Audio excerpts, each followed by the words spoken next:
In round 7, Charlton Mnyasta played against Grandmaster Aditya Samant from India. E4, C6, we have a Karokan on the board.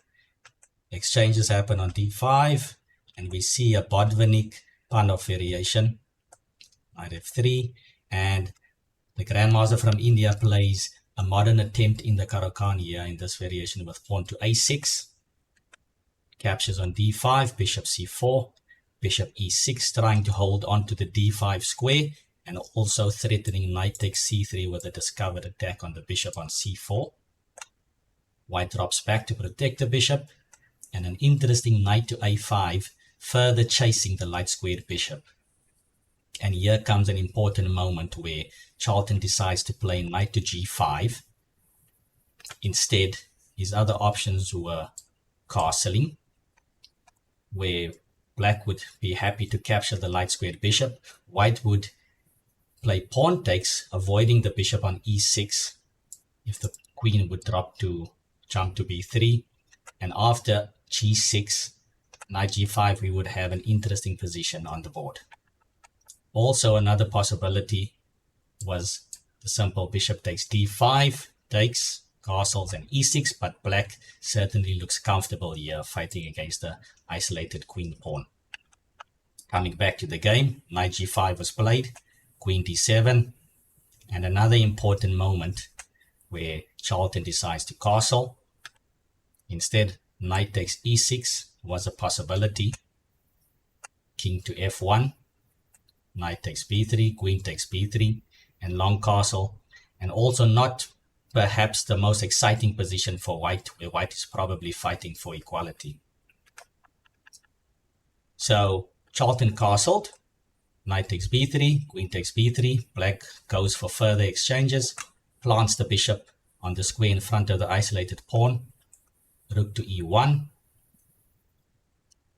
In this position, Black plays Queen G4.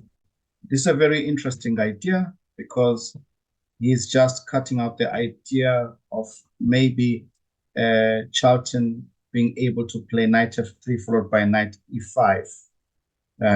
So Queen G4 denies the Knight the square F3. So the Queen goes back.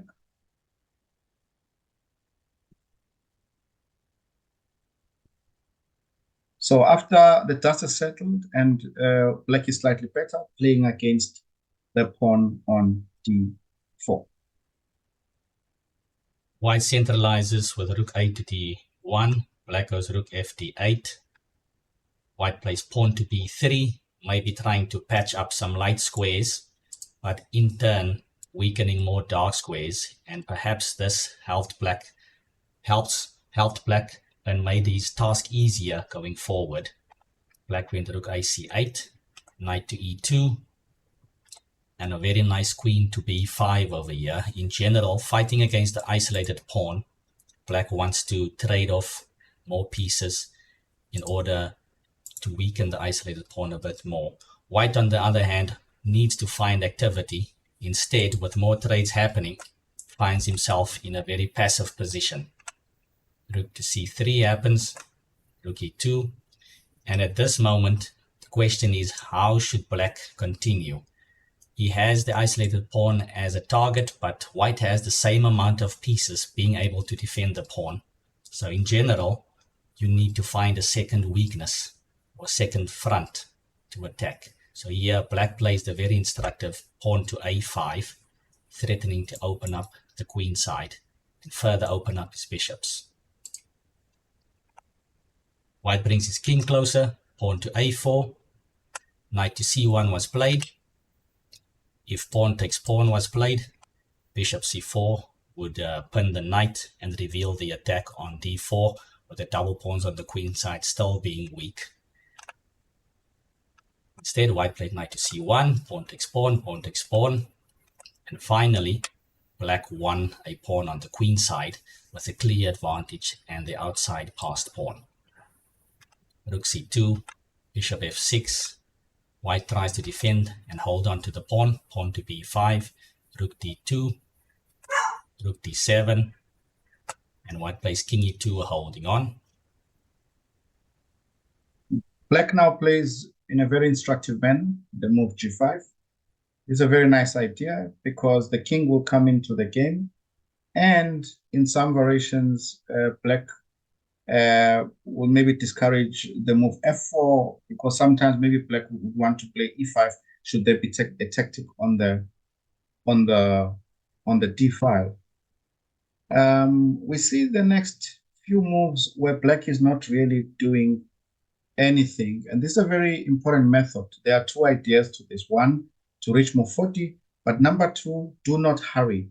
So black is thinking in white's time, and before black finds an idea, black just makes a few moves that don't alter the position till black has the right idea. So we see this happening, and at some point we will realize that black hits upon the right idea after further shuffling. There we go. So the idea now is to move the bishop to c3. The bishop on c3 will attack d4 and will also support the outside pass.